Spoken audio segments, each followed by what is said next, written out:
Welcome back, everyone. I am Zadian. This is Kerbal Space Program, the Redneck Space Program, and we're back, people. We are back. I know we took the day off, or the week off, and kind of filled it with that Fortnite stream.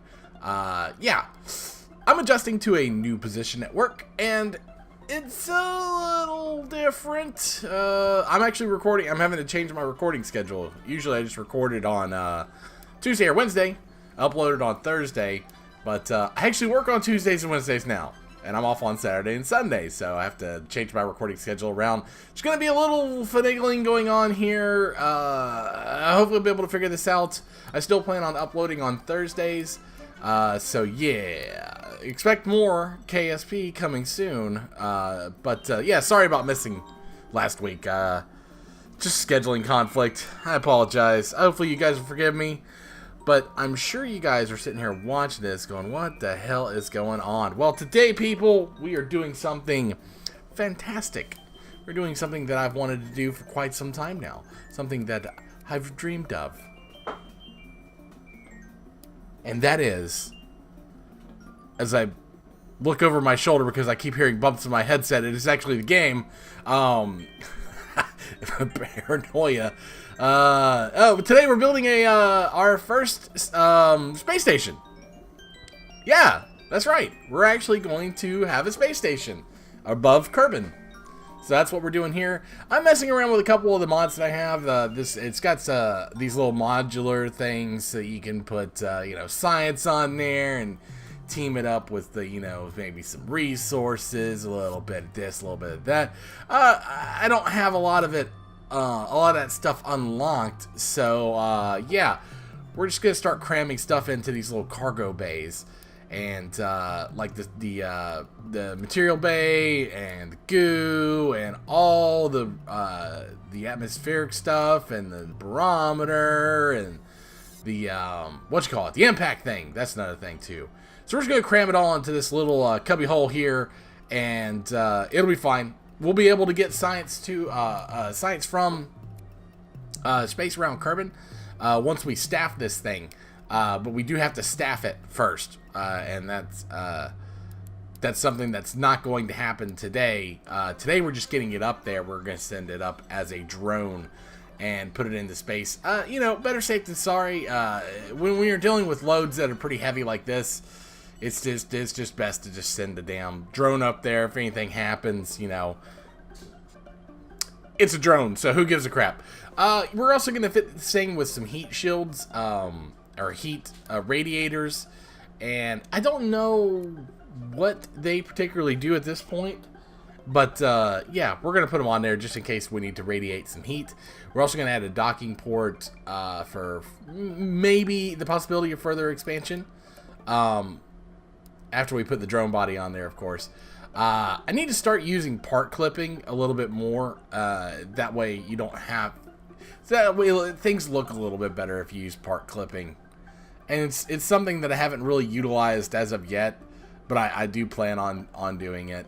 And, well, actually, you'll actually kind of see it right here. I do get my antenna. It's kind of... it's a bad example of part clipping. Or no, it's actually a pretty good example. It kind of sticks out just a little bit, just a hair. And that way you can kind of it makes it look like the antenna is coming out from inside there. I mean, which it is. It is coming out from inside there, but I make it look a little bit better. Like, see, it's fully expanded right there, and it's not really clipping anything. But when you close the doors, see, it sticks out a little bit. I need to start doing more stuff like that. I also tried putting them on the door, which would have been really cool, where you swing the door open and then the antenna comes out. I like the idea, but I couldn't get it to work. I don't think you could put stuff on those doors, so that's unfortunate. But we do get our thing where we want it here after tweaking it for quite some time. Spending more time on this antenna than I spent on practically the entire space station. It is just a small space station, though. It only consists of the laboratory, crew cabin, and the top part. Can't remember the name of that one, but it's very space station-y looking, and in the fact that it has the dome and everything, and it can go up there and see it and everything. Gonna put some RCS on this thing as well for control. Again, this is where part clipping would come in a little bit handier, so you don't have to see all this crap and it looks a little bit better. I will start utilizing that in the future. Someone did tell me the other day that I don't need... Oh, we took the crew cabin off. We're going to make it lighter. I don't need to put the waste canisters on there if I'm not recycling it. So what'll end up happening is when the waste fills up for tech life support, you can vent it into space. So you don't need to have the waste canisters on there. I got that little tidbit after I'd recorded this, so obviously didn't utilize it, but and I haven't tested it either. On my newest rocket that I sent someplace that I won't spoil for you, which will be episode 19, I believe. This is 16, right? So yeah, it'll be 17. Yeah. Episode 18, actually. I utilize. I tried that out. I don't put it on a rocket that I send into orbit. So we're gonna test that theory. Let the waste fill up and everything, and then vent it into space. I just want to make sure that I don't accidentally kill a Kerbal somehow, retardedly, like I have in the past. And, you know, mistakes, don't want to make them much anymore. If you're wondering what I'm doing here, I am looking for a space plane piece that has the hatch to it. I went on and on about this for a while, and kind of got a little obsessed with it, but I came to the conclusion that I haven't unlocked it yet, and it was because I was trying to think ahead. I wanted to do after this episode, I wanted to crew this thing with a spaceplane hangar, with a spaceplane SSTO, but it's not gonna work out right now. I don't have it unlocked, so I'll have to get further science for that. So just kind of giving you an insight into me brain. But here we are making a little lifter that is it'll be automated, and it'll be able to deliver our package into space, and then when it separates, it'll be able to push itself back out of orbit to burn up in the atmosphere. I utilize these quite often. When it comes to putting space stations up and stuff like that, you'll see me. I haven't done anything yet because we haven't really put a real space station together. This is like the equivalent of Skylab. We're throwing up one container into space, and that is it. And it is basically to prove that we can put something into space.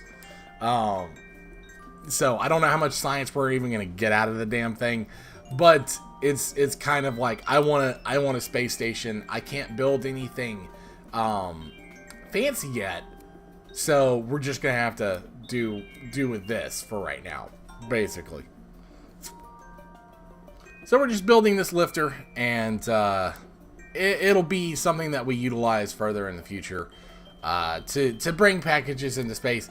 I generally usually end up saving these in the parts, the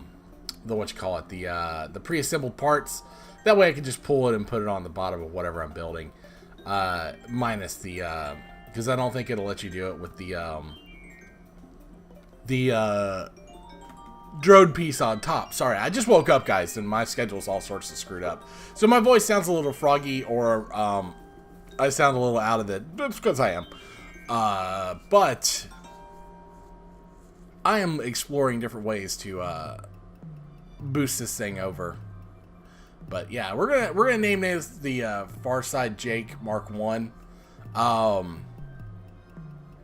Yeah, Farside, don't get upset on this one. You've got something better down the line. I promise you.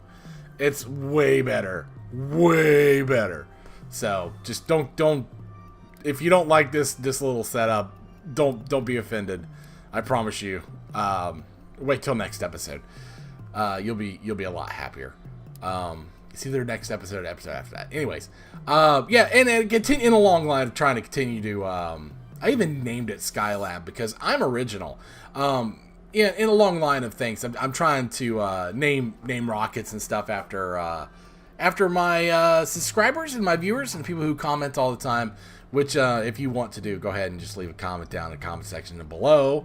And you know, not to be that guy in the middle of this video say like and subscribe, but I'm going to be because I'm petty like that. But yeah, I like to name my rockets after my my crowd, my audience. So suck it or enjoy it, you know, whichever. But yeah, we put MechJeb on this thing. I don't have and I'm going for a fancy angle, trying to be different, and well, you'll see what this happens. But yeah, I don't really have a lot of the automation yet for MechJeb, which is what I said I would only use. Also, look at that wiggle. That is because I don't have joint reinforcement, and wiggle, wiggle, wiggle, wiggle.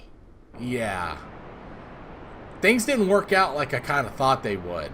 So try to gain some sort of, yeah, it's not gonna work. So we're just gonna go ahead and abort this one. Call it a loss. It cost a lot of money. Money's been an issue. Not gonna lie, money's been an issue, especially when you're putting something up like this that cost 100,000 each go. The top portion is pretty heavy, so it gets unbalanced really easily, which is a bad thing. So we're gonna I'm just kind of experimenting, seeing if we can get it going up, which can, but we ran out of fuel, so you know, RCS isn't gonna do it. So we're gonna go back to the drawing board, and like I always say, yeah, we're just kind of dicking around here. Yeah, I don't know why I thought that would work, but it didn't. So we're just gonna go back to the Space Center World Abort mission.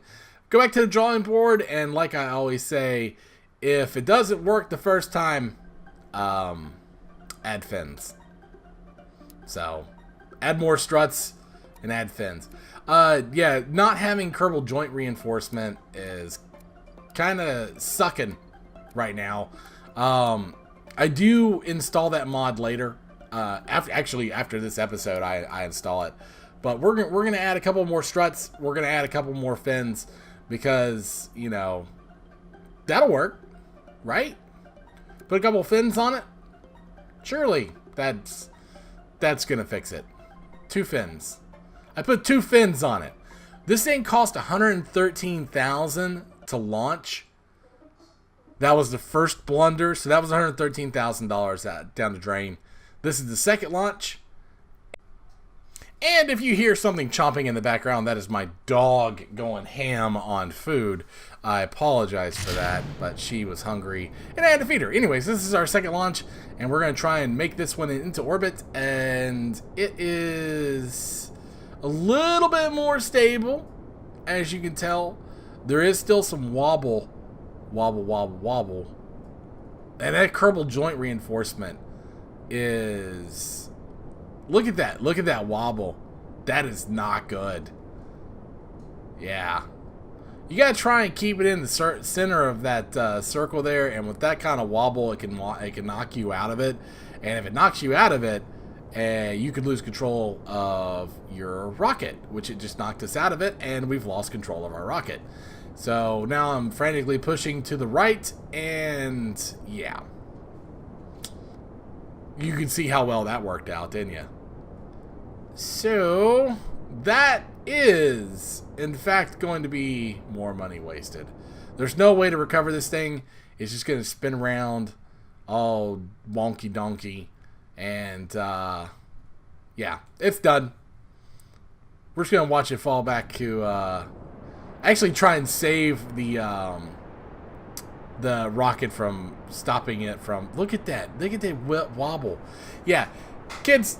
Download Kerbal joint reinforcement. You'll thank me in the future. Look at that. Look at that wobble. This thing is all over the place. That's with struts. Hopefully none of this stuff hits the Kerbal Space Center. I don't think it will, but you know, you never know. Anyways, like I said before, if at first you don't succeed, add fins. And if that doesn't work, add a fuck ton of rockets. That always works. So we're gonna do an asparagus. Like a so. This will add stability. Not so much stability. It'll definitely add how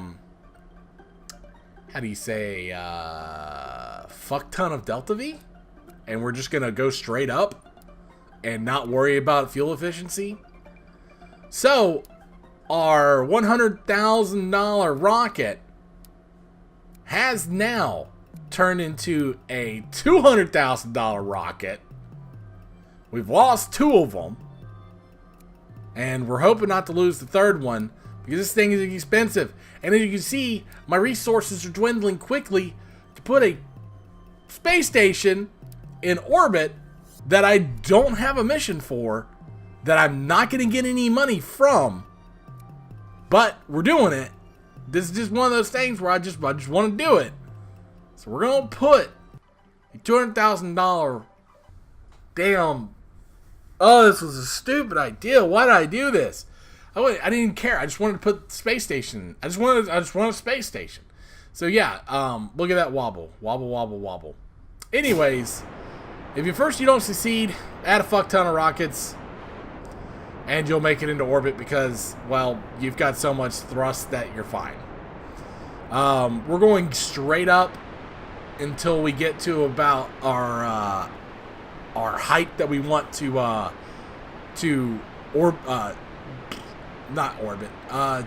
circular. Oh God, don't say that word.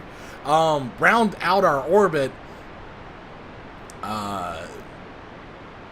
That's the height we're going to go to. Kill our engines, and then as soon as we get to that height, we'll jettison everything. Oh, we're going to do it now because we're above the atmosphere. Usually once you get out of the dark, the light blue, that's usually when you're in the okay. But if you really want to be safe, get out of the dark blue. But once you're out of the dark blue, you can turn this thing sideways and you're fine. Here we are doing our orbital insertion. And, yeah, things are fine. We deployed all our fins. We deployed our antenna. We've deployed everything. We're in orbit. $200,000 boondoggle. I can't believe I put this thing into space, and I have no idea why. Anyways, that's that automation thing that I was talking about earlier. It's not really automation. It's the drone. You see, I'll send that back down. That's how I'll carry stuff to and from Kerbin into space. That way I can you know, not have the space debris. I know you can go into the tracking station and delete the debris and stuff like that. And I do that. But yeah, you know, this is how I want to do things. It makes it more realistic that, yeah, send something back. Anyways, guys, as you can hear by the tone of the music, that is taking us to the end of our show today. I hope you enjoyed my failures and my successes. As always, guys, thanks for watching. If you could leave a comment down below and hit that subscribe button, hit that like button, I really do appreciate it. I do respond to all my comments, or the majority of them, most all of them. I'd say all of them, unless it's like on a really old video, and then I usually don't say anything. Or if it's a snide comment, I don't say anything. But anyways, thanks guys for watching. We'll see you next time for more Redneck Space Program.